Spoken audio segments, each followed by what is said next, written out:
Japanese ভাষায় অঙ্ক বা গণিত সংক্রান্ত কিছু শব্দ এবং অঙ্কে যোগ বিয়োগ গুণ ভাগ কীভাবে বলতে হয়। সো ফার্স্ট ওয়ান হচ্ছে দাসু। দাসু মানে হচ্ছে যোগ। যেমন 1+2 হলে ইচি দাসু নি। আবার 10+12 হলে জু দাসু জু নি।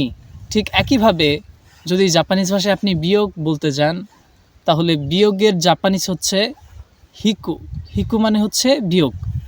যেমন 10-5 এটা বলতে গেলে বলতে হবে যে জু হিকু গো।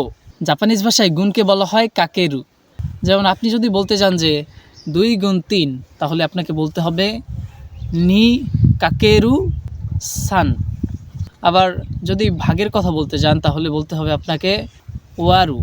ওয়ারু মানে হচ্ছে ভাগ।